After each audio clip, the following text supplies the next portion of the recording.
మా ఆవిడకి పతి దొరికాడు. ప్రముఖ రచయిత్రి శ్రీమతి పొత్తూరి విజయలక్ష్మి గారి కథ ఫిబ్రవరి 2004లో హాసం పత్రికలో ప్రచురితమైంది. పొద్దున 10 గంటలు అయింది. ఆనందరావు నెత్తిన చేతులు పెట్టుకుని కూర్చున్నాడు. ఇంట్లో వాతావరణం అంతా అస్తవ్యస్తంగా ఉంది. అవతల ఆఫీస్ టైం అయిపోయింది. ఇంకా టిఫిన్ రెడీ కాలేదు. పిల్లల స్కూల్ బస్సు మిస్ అయింది. టిఫిన్దేముంది, బయట ఎక్కడైనా తినొచ్చు. కానీ అలా వెళ్ళిపోతే రమకు కోపం వస్తుంది. అసలే అగ్గి బుగ్గి అయిపోతోంది. ఇంకా రెచ్చగొడితే ఏదైనా అఘాయిత్యం చేస్తుందేమోనని భయం. ఎంతసేపు కూర్చున్నా వంటింట్లోంచి ఊడిపడదు. కాసేపు నీళ్లు నమిలి మెల్లిగా వంటింటి వైపు వెళ్ళాడు. పొయ్యి మీద ఉంచిన పదార్థం మాడిపోతున్నా పట్టించుకోకుండా దిగులుగా నిలబడి ఉంది రమ. స్టవ్ ఆపేసి భార్య భుజం మీద చెయ్యి వేశాడు. పతి అంటూ భోరున ఏడ్చింది రమ. ఏడవకేడవకు, ప్రయత్నం చేస్తున్నాను కదా. ఓదార్చాలని విఫల ప్రయత్నం చేశాడు ఆనందరావు. చేసేదంతా చేసి ఇప్పుడు ఏం ప్రయత్నం చేస్తే ఏం లాభం? ఉక్రోషంగా సమాధానం చెప్పి మళ్లీ పతి అంటూ ఏడు ప్రారంభించింది రమ. మరోసారి తల బాదుకుని బయటికి వచ్చాడు ఆనందరావు. అప్పుడే మేడ దిగి వచ్చాడు బాబాయ్. ఒరే ఆనందా, ఇంకా టిఫిన్ రెడీ కాలేదు అన్నాడు. పళ్ళు కొరుక్కున్నాడు ఆనందరావు. ఇంతలో వాకిట్లోంచి వచ్చింది రాజ్యం అత్తయ్య. ఆవిడ చేతిలో నవనవలాడుతున్న సొరకాయ. ఒరే ఆనందా, ఇవాళెందుకో మీ మావయ్య తెగ గుర్తొస్తున్నారా. ఆయనకి సొరకాయ ఆవపెట్టిన కూరంటే చచ్చేంత ఇష్టం. పతిగాడెక్కడున్నాడో కాస్త తొందరగా చూడ్రా, వాడైతే బాగా చేస్తాడా కూర అంది ఆదరంగా. కడుపులోంచి దుఃఖం తన్నుకొచ్చింది ఆనందరావుకి. చేతుల్లో మొహం దాచుకుని కుళ్ళి కుళ్ళి ఏడవసాగాడు. వంటింట్లోంచి వచ్చిన రమ భర్త పక్కనే కూర్చుని పతి అంటూ ఏడవసాగింది. రమాపతికి 20 ఏళ్లుంటాయి. మెరికలాటివాడు, నమ్మకస్తుడు. రమ ఫ్రెండ్ ఇంట్లో 2 ఏళ్లుగా పనిచేస్తున్నాడు. ఆవిడ అమెరికా వెళ్ళిపోతూ రమ దగ్గరికి పంపించింది. అతని గురించి ఫోన్లో గొప్పగా చెప్తుంటే ఎందుకు లేవే అంది రమ నిరాసక్తిగా. అలా కాదు, నలుగురు వచ్చిపోయే ఇంట్లో ఎంత కష్టంగా ఉంటుందో నాకు తెలీదా? పైగా నీకేం తక్కువ? బోలెడంత ఆస్తి. హాయిగా కాలు మీద కాలు వేసుకుని ఎంజాయ్ చేయక ఎందుకొచ్చిన హైరానా నీకు అంది రమ ఫ్రెండు. మరి కాసేపటికే వచ్చాడు రమాపతి. రమ అతన్ని చూడగానే పని వచ్చా, నమ్మకంగా చేస్తావా అని అడగలేదు. హీరోలా ఉన్నావు, నీకెందుకీ పనులు? సినిమాల్లోకో కనీసం టీవీల్లోకో వెళ్ళకపోయావా అంది. సిగ్గుగా నవ్వేశాడు రమాపతి. పొండమ్మగారు అంటూ ఇంటి పరిస్థితులను వివరించి చెప్పింది రమ. అన్నిటికీ తలాడించాడు రమాపతి. అన్నీ విని కైకేయిలా తను కూడా 3 వరాలు అడిగాడు. మొదటిది, జీతం మరో 200 ఎక్కువ ఇవ్వాలి.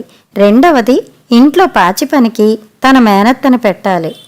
మూడవది, నెలకి 2 రోజులు సెలవు కావాలి. అన్నిటికీ సరే అంది రమ. సోమవారం నుండి పనికి వస్తానని చెప్పి వెళ్ళాడు. సోమవారం తెల్లవారేసరికల్లా మేనత్తను వెంట పెట్టుకు వచ్చాడు.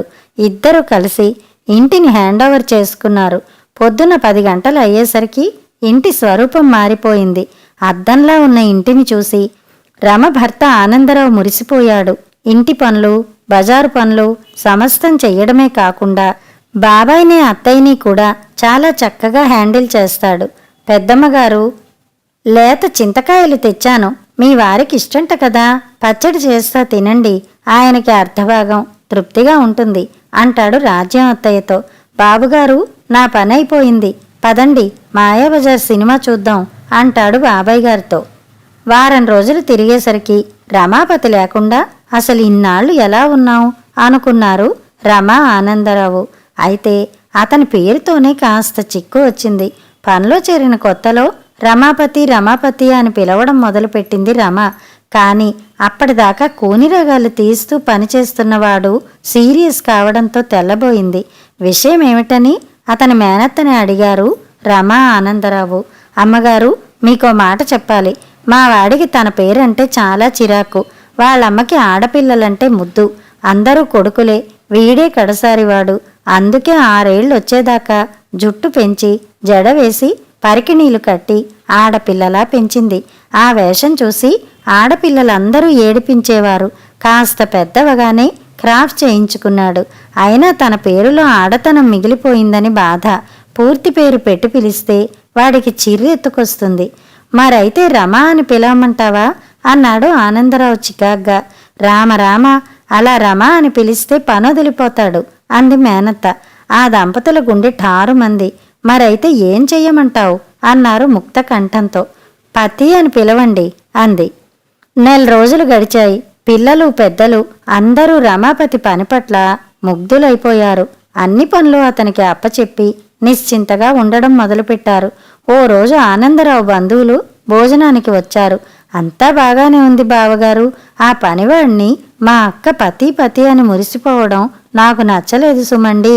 మా అక్క రమ, వాడు రమాపతి, మరి మీరెవరు అన్నాడు ఆ గుంపులోని బావమరిది వరసైన ఓ ప్రబుద్ధుడు. ఆనందరావు మనసు చివుక్కుమంది. పైకి నవ్వేసి ఊరుకున్నాడు ఆనందరావు. మరికొద్ది రోజులకే ఎవరో ఫ్రెండ్స్ వస్తే వాకిట్లో వరండాలో కూర్చుని మాట్లాడుతున్నాడు ఆనందరావు. లోపల నుంచి పతి అని అరిచింది రమ. మీ మిస్సెస్ పిలుస్తున్నారు అన్నారు వాళ్ళు. అబ్బే నన్ను కాదండి, మా పనివాడిని అన్నాడు ఆనందరావు. ఏమిటి, మీ ఆవిడ పనివాడిని పతి అంటుందా? మరి మిమ్మల్నేమంటుంది అంటూ భళ్ళును నవ్వేశారు. ఈసారి కాస్త సీరియస్గా రియాక్ట్ అయ్యాడు ఆనందరావు. ఆ రాత్రి రమతో చర్చించాడు. చాలండి, మీదంతా విచిత్రం, వాగేవాళ్ళేదో వాగుతూనే ఉంటారు అనేసింది రమ. అలా కాదు రమా, వాళ్ళన్న దాంట్లో పాయింట్ లేకపోలేదు అన్నాడు ఆనందరావు. మరైతే పర్యవసానం ఆలోచించండి అనేసి పడుకుని నిద్రపోయింది రమ. ఆనందరావుకి మాత్రం నిద్ర పట్టలేదు. రమాపతిని ఎలా పిలవాలి? రమ అంటే వాడికి కోపం, పతి అంటే బాగోలేదు. మరెలా? మరా రప మాప పరామతి అనుకుంటూ ఎన్నో కాంబినేషన్లు ప్రయత్నించి చూశాడు. ఏదీ కుదరలేదు. తెల్లారాక రమాపతిని పిలిచి, పతి, నిన్ను ముద్దుగా చిన్నా అని పిలవమంటావా? ఎద్దులా ఉన్నాను, నేను చిన్నానేమిటండి అన్నాడు పతి. పోనీ అబ్బాయి అనమంటావా? అబ్బాయిని కాక అమ్మాయినా? అయ్యగారు, నన్నేమైనా అనండి, నా పేరును అడ్డం పెట్టుకుని ఏడిపిస్తే నేను ఊరుకోను. అంతగా మీకు ఇష్టం లేకపోతే చెప్పండి, నేను వదిలేసిపోతాను అన్నాడతను సీరియస్గా. అమ్మమ్మ వద్దులే అన్నాడు ఆనందరావు. ఏదైనా ఇబ్బంది అనిపించనే కూడదు.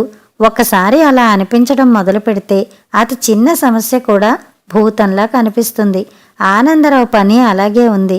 ఎవరెదుటైనా అతన్ని రమ పతి అన్నప్పుడల్లా ఇతని మనసు కలుక్కుమంటూనే ఉండేది. ఒకసారి ఆనందరావు ఆఫీస్ వాళ్ళందరూ పిక్నిక్ ప్రోగ్రాం వేశారు. కార్తీక మాసం కూడా కలిసొచ్చింది. పిల్లల్ని చూసుకుంటాడు, వాళ్ళు నా మాట వినరు, నేను పెడితే తినరు అంటూ రమాపతిని కూడా ప్రయాణం చేయించింది రమ. వాడు వెంట రావడం ఇష్టం లేకపోయినా రమ వినదు కాబట్టి ఊరుకున్నాడు ఆనందరావు. అందరూ వచ్చారు. వనభోజనాల ఏర్పాట్లు కూడా బ్రహ్మాండంగా ఉన్నాయి. పెద్దవాళ్లు పిల్లలైపోయారు. ఆనందరావు పేక ఆడుతున్నాడు. మరోవైపు గేమ్స్ జరుగుతున్నాయి. మ్యూజికల్ చైర్స్ వగైరాలయ్యాయి. మరో గేమ్ ప్రారంభం అయింది. వచ్చిన వాళ్ళందరి పేర్లు ఓ డబ్బాలో వేసి ఒక కోటి తీసి వారిని పిలిచి ఆటలాడిస్తున్నారు. ముచ్చటగా 3వ పేరు రమచీటి వచ్చింది. మీరు మీ శ్రీవారితో కలిసి మంచి రొమాంటిక్ డ్యూయెట్కి డాన్స్ చేయాలి అని ఉంది. అంతా గొల్లును నవ్వేశారు. నేను రానని మొహమాట పడుతున్న రమని ముందుకు నెడుతున్నారు ఫ్రెండ్స్. ప్రోగ్రాం కండక్ట్ చేస్తున్న ఆయన, లాభం లేదు రమగారు, రావాలి, రమాపతి గారు కూడా ఎక్కడున్నా స్టేజ్ మీదకి రావాలి అన్నాడు మైకులో. సిగ్గుపడుతూ వెళ్ళింది రమ. ఆనందరావు పక్క వాళ్ళకి తన ముక్కలు అప్పచెప్పి వెళ్లబోయే లోపలే రమగారు వచ్చేశారు, ఇక రమాపతి గారు రావాలి అనే అనౌన్స్మెంట్ వినిపించడం, వెంటనే ఆదరాబాదరాగా పిల్లలకి అన్నం తినిపిస్తున్న రమాపతి స్టేజ్ మీదకి వెళ్లడం క్షణంలోనే జరిగిపోయింది. ఒక్క క్షణం అందరూ తెల్లబోయారు. మరుక్షణం అంతా గొల్లును నవ్వేశారు, గోలగోల చేశారు. రమ గతుక్కుమని వెంటనే సర్దుకుంది. పతి, పిలిచింది నిన్ను కాదు, అయ్యగారిని అంది నవ్వేస్తూ. ఆనందరావు మాత్రం అంత తేలిగ్గా తీసుకోలేదు. సాయంత్రం దాకా ఫ్రెండ్స్ ఏడిపిస్తూ ఉంటే లోపలే ఉడికిపోయాడు. ఇంటికి రాగానే రమాపతి మీద ఒంటికాలు మీద లేచాడు. రమాపతి ఏదో చెప్పబోతుంటే కొట్టినంత పని చేశాడు. రమ అడ్డుపడి ఆపింది. మీరు ఆవేశంలో ఉన్నారు, వెళ్ళి పడుకోండి, రేపు తెల్లారాక మాట్లాడుకుందాం అంది. తెల్లవారేసరికి రమాపతి లేడు, వాడి మేనత్తా లేదు. రమ గుండె ఠారుమంది. పోతే పోయాడు, పీడ వదిలింది, వీడి తాతలాంటి వాడిని మరొకడిని తెస్తాను అంటూ బీరాలు పోయాడు ఆనందరావు.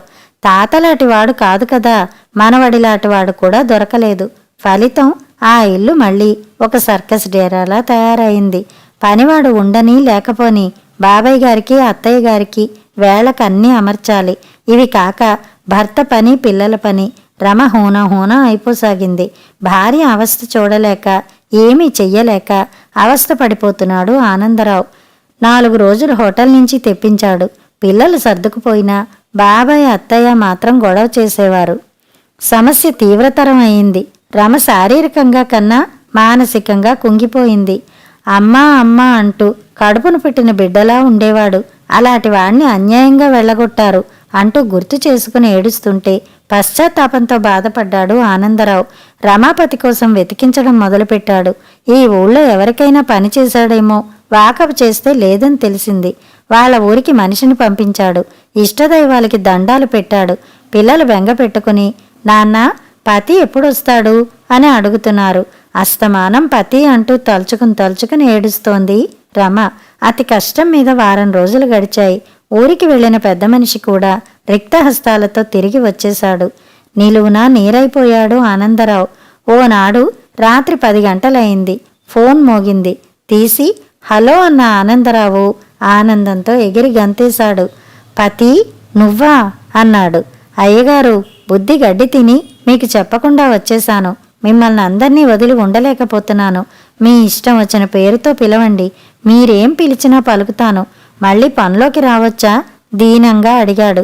మేము నిన్ను వదిలి ఉండలేకపోతున్నాం. నీ ఇష్టం వచ్చిన పేరుతోనే పిలుస్తాం. వచ్చేయి. ఇన్నాళ్ళు రాకపోతే వేరే చోట పనికి కుదిరావనుకున్నా అన్నాడు ఆనందరావు. ఒక చోట పని కుదిరిందండి. కానీ పతి అని పిలవాలనగానే ఆ ఇంటాయన తాడి ఎత్తున లేచాడండి. ఆయన భార్య పేరు సతిట. పక్కున నవ్వాడు ఆనందరావు. ఈ సంభాషణ వింటున్న రమ ఒక్క గెంతుతో ఫోన్ దగ్గరికి వచ్చేసింది. ఎవరు? పతే అంది సంబరం ఆశ్చర్యాలతో. అవును పతే, ఇదిగో మాట్లాడు అంటూ ఫోన్ అందించాడు. పతి, ఎలా ఉన్నావు? ఎక్కడున్నావు? త్వరగా వచ్చేయి అని రమ అంటూ ఉంటే బాధ అనిపించలేదు సరికదా. అమ్మయ్య, నా భార్య ఇకనైనా ఆనందంగా ఉంటుంది. పతి దొరికాడుగా అనుకున్నాడు ఆనందరావు తృప్తిగా. కథ సమాప్తం.